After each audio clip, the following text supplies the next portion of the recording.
Welcome back to The Fix with me, Karima Brown.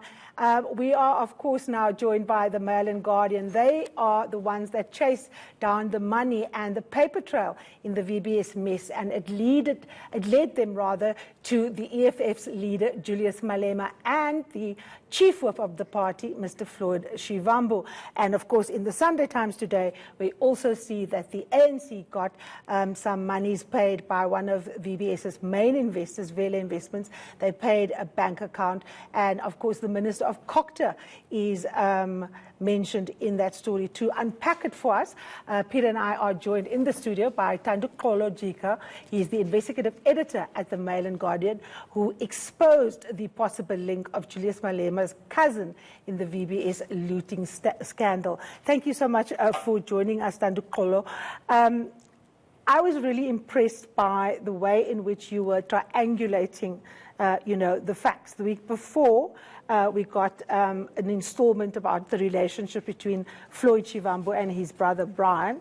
And then, of course, this week, it went further. We saw the different family members. And Julius's answer from Rwanda was quite telling. I have so many cousins, I can't answer for them. Tell me how you tracked the relatives of Julius Malema to the VBS matter and how they link up. Well, thanks, Karima, for having me. From our side, I mean, we've been looking at the payments ever since, the Mutau report came out.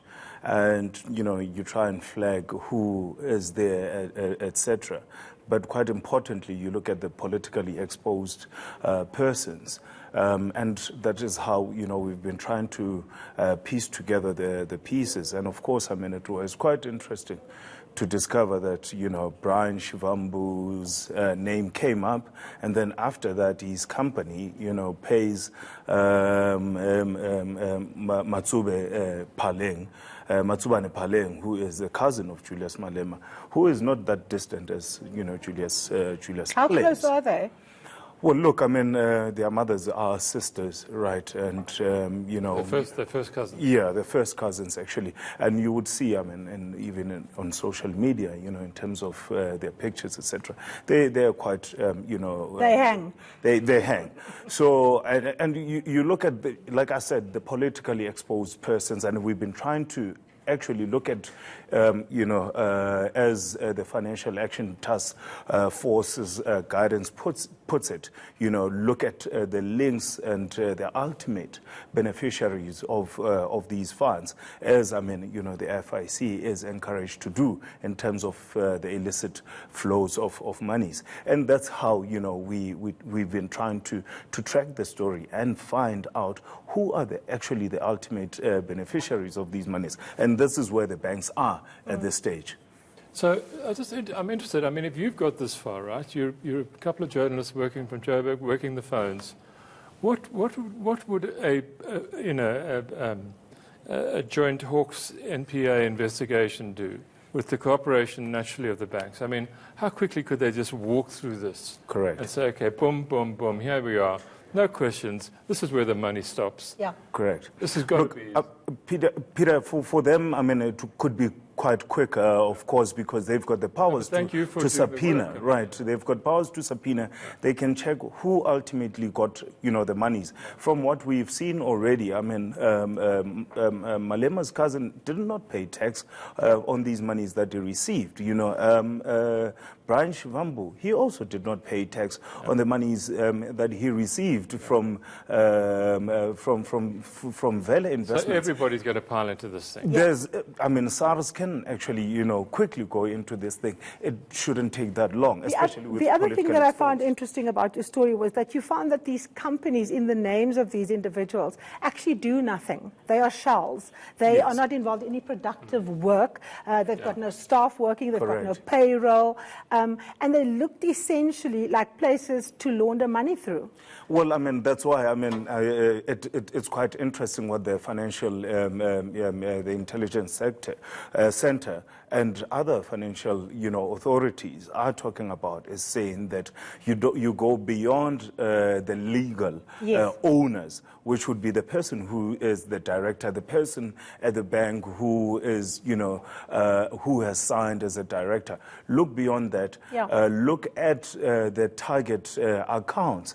Where do the monies actually end up at? Because, if you look at Brian Shivambu's situation, for example, you can tell the mere fact that Nedbank wanted money from him, then it's pretty much impossible that he is the ultimate beneficiary of these monies that you got from VBS.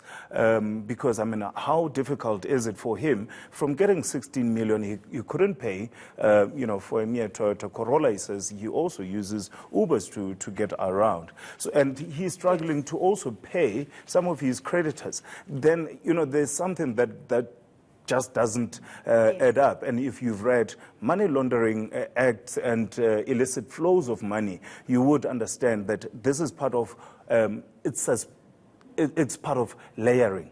Exactly. And I think, Peter, this is the point that a lot of journalists don't get because they don't read. And I'm sorry to say this about my colleagues, but the report actually tells you how they went about getting the information. And so they did two things. They seized computers and phones. They mirrored them. And so this is not hearsay. Correct. They have actual conversations with people. The other thing that nobody understands is that the annexures is sitting in a vault at SARS because it is part of an active police investigation. So when Julius does his spectacle on national television, no one challenges him because people didn't read the report and see how actually comprehensive it is. It is actually a very great guide to where the monies are going. Well, it's impossible. You talk about layering, it's laundering. And the problem, laundering isn't me giving you money. It's making it appear in your account. Precisely. You have to wash it through. What I find interesting, of course, is two things today. This is not your story, but the Sunday Times is talking about the African National Congress. Now, I spoke with Soviet Lekhanyanani from the ANC.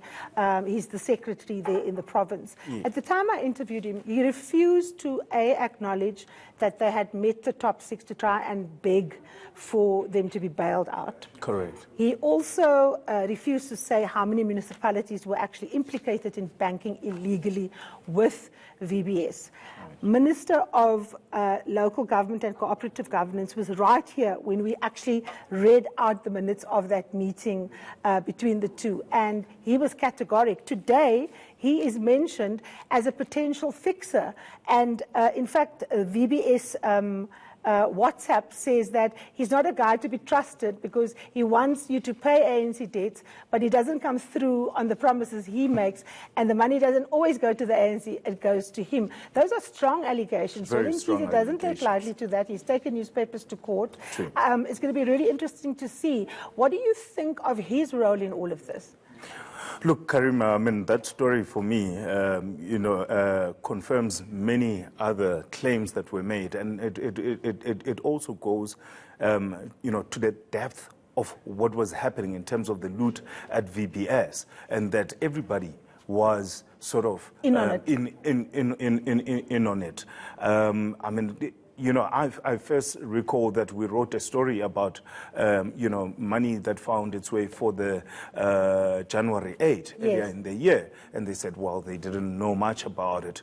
And now Sunday Times takes it further. It emerges that actually they were actively looking for money from VBS. And now if you try and connect the dots, it makes sense that, there would have been municipalities that actually were depositing money there.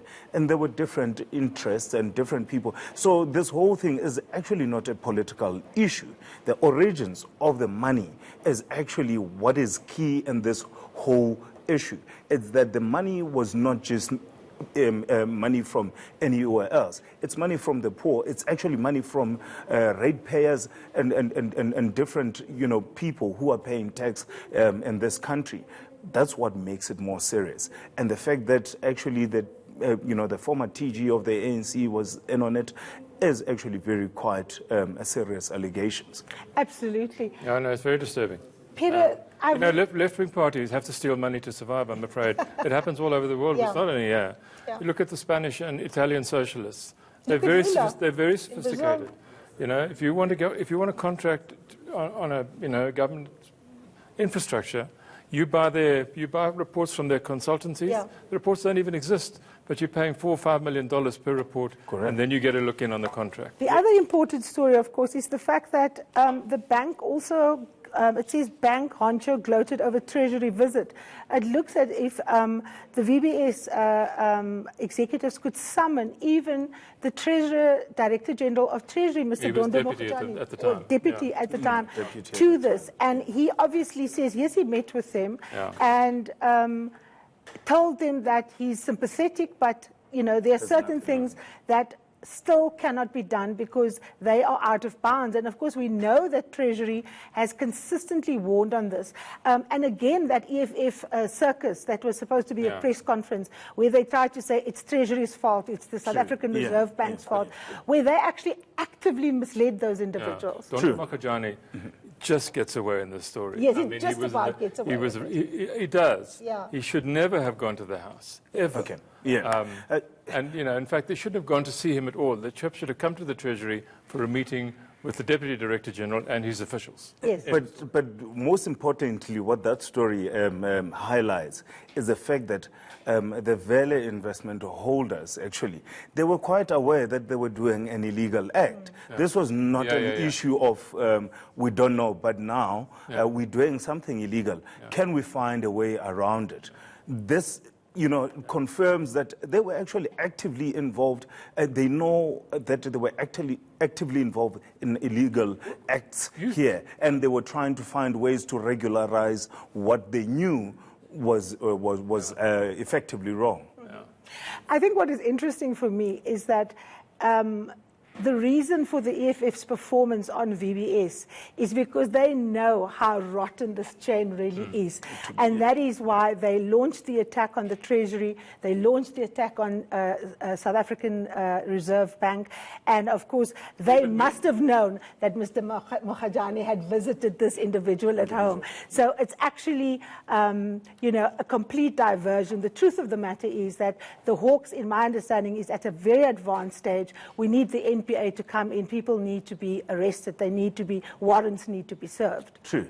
And we're tired of hearing that, the Hawks' investigation is at an advanced stage. It takes about 2-3 years. They would say the same thing. We need to see action here because it's a very simple and sort of straightforward investigation because already, Mutau has done the bulk of the work. What the Hawks have now is to use the law, subpoena the bank statements of all those politically exposed persons. That's where we will have to leave it. Thank you so much, Thanduxolo Jika from the Mail and Guardian, connecting the dots there for us. Well, that's your fix for the week. Take care and good night.